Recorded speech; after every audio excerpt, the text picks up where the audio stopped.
আজকে আপনাদের সামনে একটি কাহিনী নিয়ে আসছি, যে কাহিনীটি হয়তো ছোট, কিন্তু এর গুরুত্ব অনেক বড়। তো চলুন কাহিনীটি শুরু করা যাক। বাংলাদেশের কুষ্টিয়া, গাফারুল ইসলাম পেশায় রিক্সা চালক, কিন্তু এই যুবকটি সাধারণ কোনো রিক্সা চালক নন।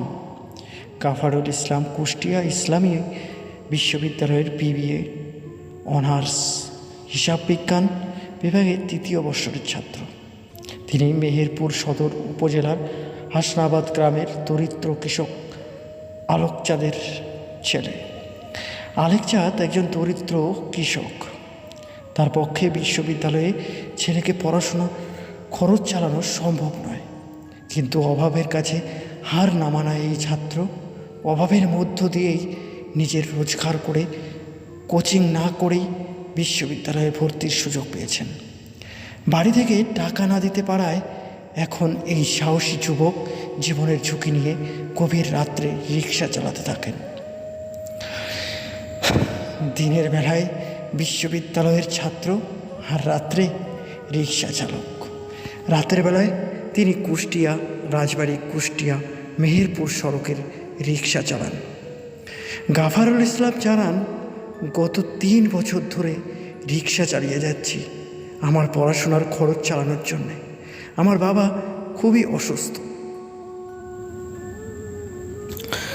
তারপরে আমার লেখাপড়ার খরচ চালানো সম্ভব নয়, তাই আমি রিক্সা চালিয়ে আমার লেখাপড়ার খরচ চালানোর পাশাপাশি বাড়ির খরচ চালাই।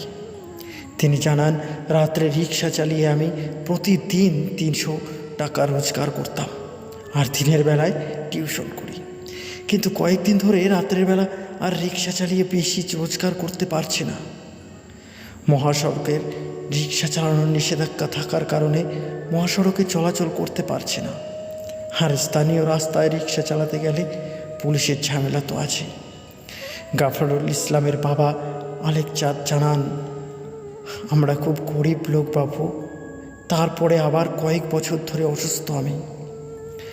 আমার পক্ষে ছেলেকে বিশ্ববিদ্যালয়ে পড়ানোর সম্ভব নয়।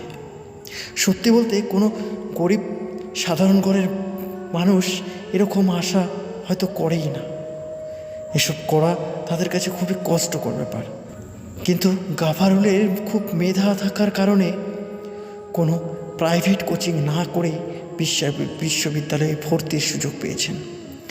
আমারও পড়ার স্বপ্ন ছিল, আমার ছেলে অনেক দূর পর্যন্ত লেখাপড়া করবে, কিন্তু আমি ভাবতে পারিনি যে সে নিজের চেষ্টা করে এমন কঠোর পরিশ্রম করে নিজের লেখাপড়া চালিয়ে যাবে। এ ব্যাপারে মেহেরপুর জেলা পরিষদের প্রশাসনিক বিভাগের মিয়াজন আলী জানান, গাফারুল ইসলাম একজন মেধাবী ও কঠোর পরিশ্রমী ছেলে। সে আমাদের এই অঞ্চলের গর্ব। সে একমাত্র নিজের প্রচেষ্টায় তার লেখাপড়া চালাচ্ছে। আমি আগামীতে ব্যক্তিগতভাবে তার সহযোগিতা করব।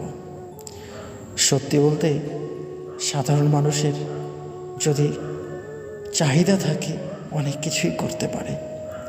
ছেলেটির চাহিদা ছিল, ইচ্ছে ছিল মনে, তাই সে রাত্রে রিক্সা চালক, আর দিনে সেই কলেজের ছাত্র।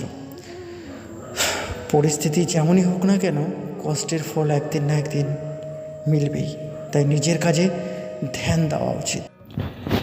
কাহিনীটি যদি ভালো লেগে থাকে প্লিজ লাইক, কমেন্ট আর শেয়ার করবেন, পাশে থাকবেন, সাপোর্ট করবেন।